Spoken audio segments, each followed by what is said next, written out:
पिछले एपिसोड के लास्ट में हमने देखा था कि वोयुल जुइने का हाथ पकड़कर उसे डांस फ्लोर में ले जाता है और दोनों डांस करने लगते हैं। दोनों को डांस करता देख हेवन को बहुत जेलस फील हो रहा था। आखिर उससे रहा नहीं जाता और वो वहाँ रखे ग्लासेस अपने हाथ से तोड़ देती है, जिससे जोर का आवाज होता है और वो एकदम गुस्से में बाहर निकल जाती है। जुइने उसके पीछे जाती है और ये बोलकर रुकने को बोलती है कि तुम्हें जरूर कोई मिसअंडरस्टैंडिंग हो रही है। हेवन रुककर कहती है, मिसअंडरस्टैंडिंग? मैं क्या तुम्हें बेवकूफ लगती हूँ? तुम्हारे आँखों और तुम्हारे एक्सप्रेशंस को देखकर जितने भी लोग अंदर हैं सब वही समझ रहे हैं। हेवन फिर पूछती है, तुम्हारे मन में वोयुल के लिए फीलिंग्स है ना? जुइने कुछ बोल नहीं पाती तो हेवन कहती है कि मुझे तुम्हारा आंसर मिल गया और वहाँ से जाने लगती है। जुइने अब भी उसे रोकने की कोशिश करती है तो हेवन गुस्से में कहती है कि ये बेकार सा बिजनेस चलाकर तुम खुद को क्या समझने लगी हो? मुझे चैलेंज कर तुमने अच्छा नहीं किया।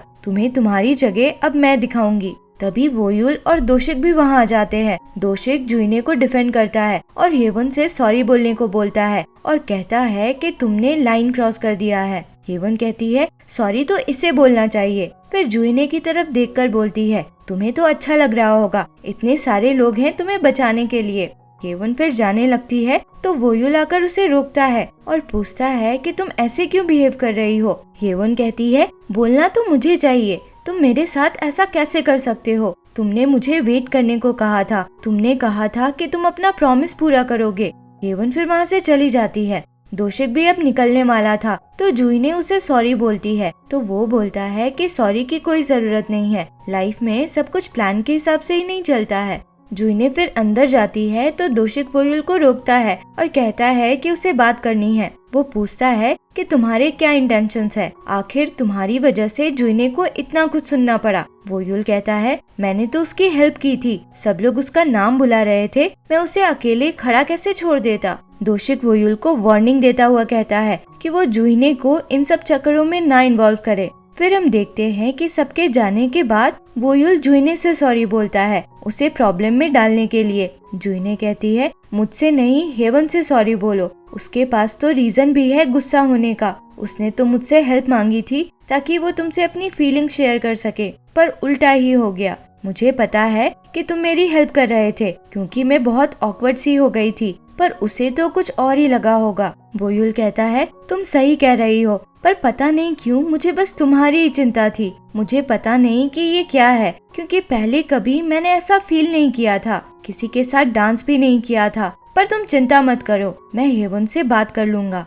वोयुल फिर जब अकेला था तो मिस्टर को वहाँ आता है और डांटता हुआ कहता है कि आखिर तुम सोच क्या रहे थे? तुम्हें लगता है कि तुम्हारे पास डांस करने का समय है? वोयुल कहता है, मुझे खुद नहीं पता मैं ऐसा बिहेव क्यों कर रहा था। हर वक्त मैं उसके बारे में ही सोचता रहता हूँ। मैं बस चाहता हूँ कि वो हमेशा खुश रहे। मिस्टर को कहता है, तुम भूल गए क्या कि तुम इंसान क्यों बनना चाहते थे? क्योंकि मैं नहीं भूला हूँ। तुम्हें क्या लगता है कि मैंने तुम्हें इंसान बनने का तरीका क्यों बताया था? मिस्टर को बताता है कि जिन एरोज से वो सैनिक वोयुल के पीछे पड़ा था, जिससे उसने कई वैम्पायर्स को मारा भी था, और हेसन भी जिस एरो से मरी थी, वो एरो बनाने का तरीका उसे उसने ही बताया था। मिस्टर को वोयुल से कहता है कि इसलिए वो किसी भी तरह से उसकी हेल्प करना चाहता था, क्योंकि उसकी वजह से ही हेसन मरी थी। वोयुल तो एकदम हैरानी से मिस्टर को की तरफ देख रहा था तो मिस्टर को कहता है, तुम इंसान बनकर खुशी से अपनी लाइफ जियोगे तभी मेरा गिल्ट कम हो पाएगा। वोयुल अब गुस्से में आ जाता है और कहता है, तो अभी तक तुम मेरी हेल्प बस अपना गिल्ट कम करने के लिए कर रहे थे। मिस्टर को बस सॉरी बोलता है। फिर हम नेक्स्ट डे का सीन देखते हैं। लीमान पार्किंग लॉट में था तो उसे किसी की आवाज सुनाई देती है जो वैम्पायर्स के बारे में बात कर रहे थे। एक्चुअली दोशिक अपने ड्राइवर के साथ उसी पार्किंग लॉट में था और उसका ड्राइवर वोयुल के दोस्तों के बारे में उसे बताता है कि अब वो श्योर है कि वो लोग वैम्पायर्स ही है। वो उनके घर की कुछ फोटोज दिखाता है जिसमें खून के पैकेट्स और बहुत से सनग्लासेस थे। मिस्टर गू फिर कहता है कि आधा वैम्पायर जिसके बॉडी में निशान हो उसे ढूंढने में थोड़ा समय लगेगा। दोशिक कहता है कि अगर वो किसी वैम्पायर को हायर कर सके जो उन्हें इंफॉर्मेशन दे तो बहुत अच्छा होता।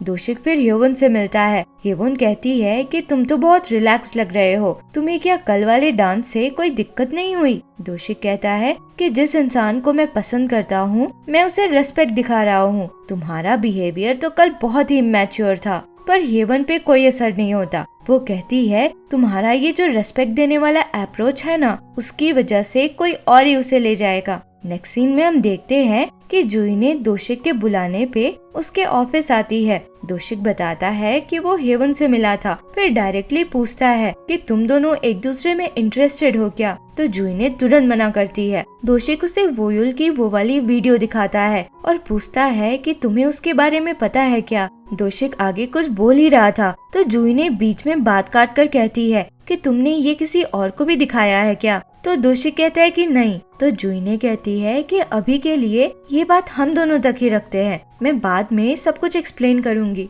दोशिक को विश्वास नहीं हो पा रहा था। वो कहता है मतलब तुम्हें सब कुछ पता था? जुईने कहती है जैसा तुम उसे डेंजरस सोच रहे हो वो वैसा नहीं है, तुम उसे जानते नहीं हो। दोशिक कहता है कि मुझे समझ नहीं आ रहा है कि तुम उस मॉन्स्टर को क्यों बचा रही हो। जब से मुझे उसके बारे में पता चला है मुझे बस तुम्हारी चिंता हो रही थी। तुम जैसे उसके बारे में सोचती हो कभी मेरे बारे में सोचा भी है? जुईने बस सॉरी बोलकर निकल जाती है। दूसरी तरफ हम वोयुल को देखते हैं। वो अपना अलमीरा खोलता है तो उसमें से ह्योसन की फोटो गायब थी। वो हर तरफ ढूंढने लग जाता है। जुईने घर पहुंचती है तो बेसमेंट में से कुछ आवाजें आ रही थी। वो जाकर देखती है तो वोयुल बताता है कि ह्योसन की फोटो गायब है। जुईने कहती है कि उसे अपने दोस्तों से पूछना चाहिए जो कल यहाँ आए थे। वोयुल उनको कॉल करता है पर उन्हें भी कुछ नहीं पता था। फिर हम लीमान को देखते हैं जो ह्योवन से आकर मिलता है। ह्योवन उस पे गुस्सा करती है कि मैंने तुम्हें वोयुल के बारे में पता करने को कहा था पर तुमने अपना काम अच्छे से नहीं किया, बस एक फोटो लाकर दे दिया। लीमान कहता है तुम्हें पता भी है वोयुल के लिए उस फोटो की क्या कीमत है? वो लड़की उसका पहला प्यार है जिसके लिए वो इंसान बनना चाहता है। ह्योवन को समझ नहीं आता कि लीमान क्या बोल रहा है। वो पूछती है तो लीमान कहता है कि आगे के इन्फॉर्मेशन के लिए उसे ज्यादा पैसे चाहिए और वहाँ से चला जाता है। ह्योवन मन में सोचती है कि वोयुल इंसान नहीं है क्या? दूसरी तरफ हम लीसांग को देखते हैं। वो मैंशन के पास वाले स्टोर ओनर से मैंशन के पुराने ओनर के बारे में पूछता है तो वो लेडी बताती है कि लास्ट टाइम जब उसने उसे देखा था तो वो एक बहुत महंगी सी कार में बैठ रहा था और बहुत ड्रंक लग रहा था। लीसांग वापस आकर पार्कडोंग को इसके बारे में बताता है। उसे लग रहा था कि किसी ने जुईने के डैड को किडनैप किया होगा और किडनैपर्स ने ही वो खजाना भी चुराया होगा। फिर हम ह्योवन को देखते हैं जो ड्रिंक कर रही थी। नशे में वो वोयुल को कॉल करती है और कहती है कि और कितना वेट करूं मैं तुम्हारा। उसकी आवाज से वोयुल समझ जाता है कि वो ड्रंक है। वो उसके पास जाता है तो ह्योवन उसको देखकर खुश हो जाती है। फिर कहती है कि मुझे तो लगा था कि तुम मुझे पसंद करते हो, फिर तुम मुझे कंफ्यूज क्यों कर रहे हो? वोयुल किसी तरह ह्योवन को उसके घर लेकर जाता है। ह्योवन उससे वहीं उसके साथ रुकने को कहती है। फिर हम नेक्स्ट डे का सीन देखते हैं। जुईने रात भर से वोयुल के कॉल या मैसेज का वेट कर रही थी। वो कॉल ट्राई भी करती है तो स्विच ऑफ आता है। दूसरी तरफ ह्योवन की नींद खुलती है तो वो सामने वोयुल को देखती है। वोयुल उसे डांटता हुआ कहता है कि तुमने इतना क्यों ड्रिंक किया था, तुम तो चल भी नहीं पा रही थी। ह्योवन कहती है कि मैं क्या करती, मैं बहुत परेशान थी, मुझे सब कुछ पता चल गया है, ये भी कि हम ऐसे फिर से क्यों मिले। वोयुल कंफ्यूज सा होता है तो ह्योवन उसे ह्योसन की फोटो दिखाती है और कहती है कि अब मुझे समझ आ रहा है कि पहले ही दिन तुमने मुझे हग करके वो सारी बातें क्यों कही थी। ये फोटो में जो लड़की है वो मैं हूँ ना, और ये फोटो इतनी पुरानी है तो अगर तुम इतने सालों से उसका वेट कर रहे हो तो मतलब तुम इंसान नहीं हो ना। वोयुल बस हैरानी से ह्योवन की तरफ देख रहा था। ह्योवन फिर कहती है तुमने कहा था कि ह्योसन ने तुम्हारे लिए अपनी जान दी थी तो तुम्हें तो मेरे साथ अच्छा बिहेव करना चाहिए। अब सबसे पहले तो तुम उस मैंशन को छोड़ दो, मैं तुम्हें उस जुईने के साथ अब नहीं देख सकती। वोयुल कहता है कि वो ऐसा नहीं कर सकता क्योंकि मैंशन वो जगह है जहाँ उसकी और ह्योसन की बहुत सारी मेमोरीज हैं। ह्योवन कहती है कि ठीक है, फिर हम जुईने को ही वहाँ से निकाल देंगे। ह्योवन फिर ह्योसन की फोटो रख लेती है और कहती है कि जब तुम अपना प्रॉमिस पूरा करोगे तब मैं इसे लौटाऊंगी। वोयुल कहता है तुम्हें इसे लौटाने की जरूरत नहीं है, ये तो बस एक ड्राइंग है। मैं जिसका वेट कर रहा हूँ, जिसने मुझे प्यार का मतलब सिखाया था, वो नहीं है जो हेसन की तरह लगती है। जाता हुआ वोयुल फिर से कहता है एक और बात, किसी को उसकी मेमोरीज से ब्लैकमेल करना अच्छी बात नहीं है। वहाँ से लौटते हुए वोयुल हेसन और येवन के ही बारे में सोच रहा था। वो बहुत कंफ्यूज था, उसे समझ नहीं आ रहा था कि अब क्या करे। तभी जुईने उसे ढूंढती हुई वहाँ पहुँचती है और उस पर गुस्सा करने लगती है कि तुमने मुझे एक बार भी कॉल नहीं किया और तुम्हारा फोन भी ऑफ था। जुईने बहुत घबराई हुई थी, पर वोयुल स्माइल करता हुआ उसकी तरफ बढ़ता है, पर अचानक से उसे कुछ होने लगता है और वो वहीं बेहोश होकर गिर जाता है। कोइंसिडेंटली वोयुल के दोस्त उसी एरिया में थे। वो लोग जुईने की आवाज सुन लेते हैं जो वोयुल का नाम पुकार रही थी और दौड़ के वहाँ पहुँचते हैं। सब लोग फिर वोयुल को वापस मैंशन लेकर आते हैं और पार्क डोंग उसे ब्लड पिलाता है। दूसरी तरफ हम दोशिक को देखते हैं जो अब भी जुईने के बारे में ही सोच रहा था। तभी लीमान वहाँ आता है और कहता है कि मैंने सुना है कि तुम हाफ वैम्पायर को ढूंढ रहे हो, मैं तुम्हारी हेल्प करना चाहता हूँ। नेक्स्ट डे वोयुल उठता है तो देखता है कि जुईने उसके बेड के पास ही सोई हुई थी। फिर उसके भी नींद खुल जाती है और वो वोयुल की तबीयत देखने लगती है। जुईने कहती है कि वो बहुत डर गई थी कि उसे कुछ हो ना जाए। जुईने फिर कहती है कि मुझे पता है कि तुम्हारे दिल में बस एक ही लड़की है, पर शायद मेरे मन में तुम्हारे लिए फीलिंग्स है। वोयुल आगे बढ़कर जुईने को किस कर लेता है और इसी के साथ ये एपिसोड यहाँ खत्म होता है। आगे क्या हुआ इसके लिए मिलते हैं अगले वीडियो में। अगर एक्सप्लेनेशन पसंद आया हो तो लाइक, शेयर एंड सब्सक्राइब करें। Thank you for watching.